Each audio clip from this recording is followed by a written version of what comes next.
I had something. Even people forget their lines when they have lines. I don't have a line, so I'm allowed to forget. Hey guys, have y'all seen Back to Eden videos? Pretty cool. Check it out. He uses mulch and wood chips. This is like a no-till method to gardening. So I learned a lot, but I've also seen a lot of comments about people who say, man, he makes it look easy. He sure does. I like the concept. I can't pull it off either, like many of you can. However, it's worth it for me to try it and to insist on bringing carbon material, mulch, chips. We have a lot of clay, hard clay, packed clay, so we want to get the earth nice and dark. You can put a layer of wood chips somewhere, ignore it, and you come back later and it's just black gold.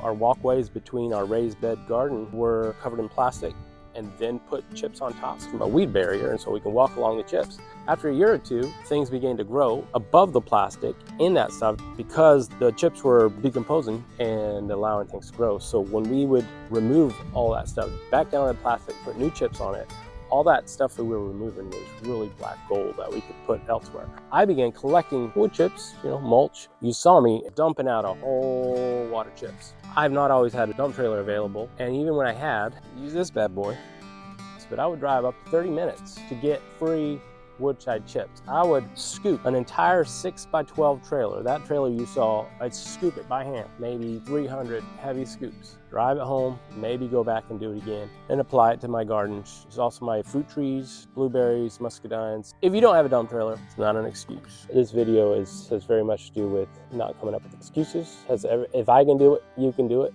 is my motto. I have a machine, a skid steer, scoop it into that dump trailer. Today's job was fairly easy. However, most of my job is done with this. Scooping, sweating, it's no big deal. Ain't nothing to it but to do it. It's something they tell us out here. I ain't afraid of hard work. Shoot.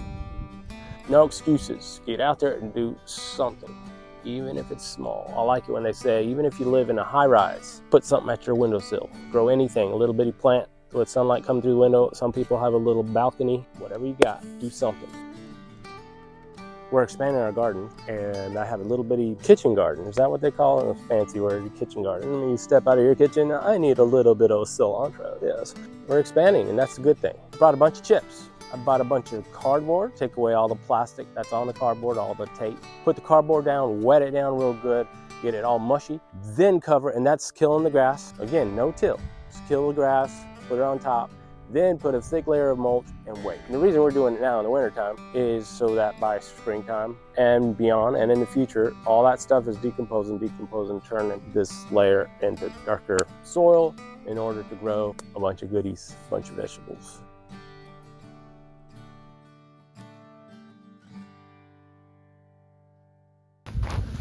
This is a huge blessing. This was actually brought to us. If you see a truck, big box truck with a little trailer behind it with a funny looking gooseneck thing, that's called a wood chipper.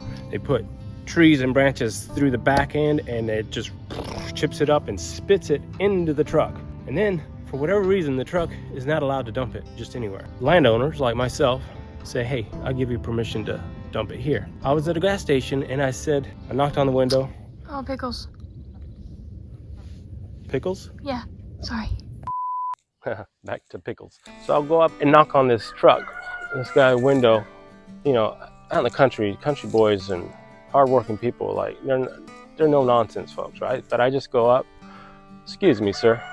Rolls down his window. What's up? How can I help you? So I looked at him, I said, I see you're a tree guy. Do you have a place to dump those chips? He says, well, I'm empty right now and I'm working an hour up the road. I said, oh, okay. Well, can you take my number in case you get a chance to drop off some at my place? So the guy drove a whole hour just to dump this because he couldn't dump it anywhere closer. I asked him, I said, what happens if you dump it on the side of the road? He's like, they catch me, I have to pick it all back up. It's just wood, it just decomposes, it's great. In fact, when they have had permission to drop at certain places, I go out and get it. I take my little dump trailer, my little pitchfork, and I get at it because I say, ooh, free wood, and it's only 2 miles down the road. Ooh, it's only 5-10 miles down the road. Loads and loads and loads. But when they bring it to me, what a blessing. Our family counts that as, thank you, Lord. Of course, depending on what they're cutting, there's a lot of pine, a lot of mixed woods, a lot of green, depending part of the year, but it looks yellow and crunchy. There's no dirt in that, all right? But let this sit long enough. That's what this pile is over here. This pile was sitting long enough over yonder, and now it's black and gooey, starting to decompose so good. That turns into this with time. This on the ground does the same thing. It turns into this stuff. And so it's good weed blocker, and it's just awesome stuff, right? So that's the before and after. Always, anything aged is better. Chicken litter is too strong. It has too much ammonia in it. You grab what you're working with, you smell it. If it smells like earth, it's good.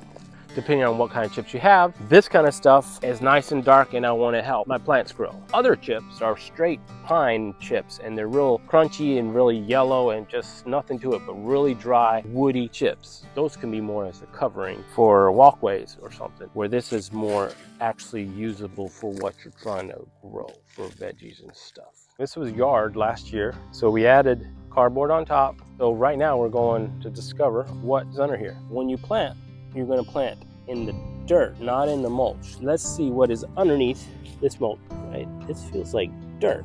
It's like the cardboard disappeared.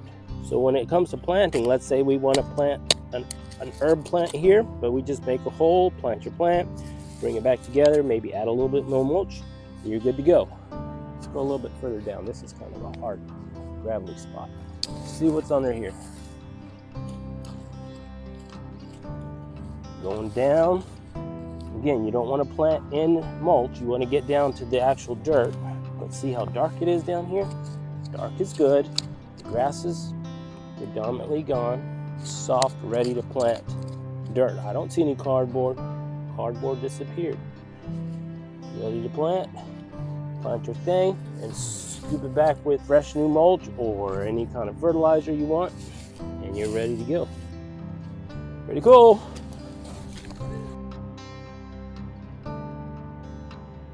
This is our original square. It's fenced in, but we're gonna take the fence down and include this whole area behind us. We brought a lot of chips, and we're gonna make it 3 times bigger. Water down the cardboard, put a bunch of mulch on, and spread it nice and thick. Pick your walkways and beds and plots, and get to work. It's important to realize that gardening or farm life or anything really doesn't just happen when it happens. You have to just think ahead of time. Plan ahead. Not plant ahead, your things will die. You're supposed to plant after the frost. All this is prepping, but I'm doing it now 2 to 3 months in advance because I don't want to tell my daughter, poke a seed into that thick cardboard. And she'll say, but Daddy, I can't. Oh, Daddy. So we gotta do it ahead of time. But hey, you got this. You got this. I got it. You got it. Out. See you next time. Cut. See you next time.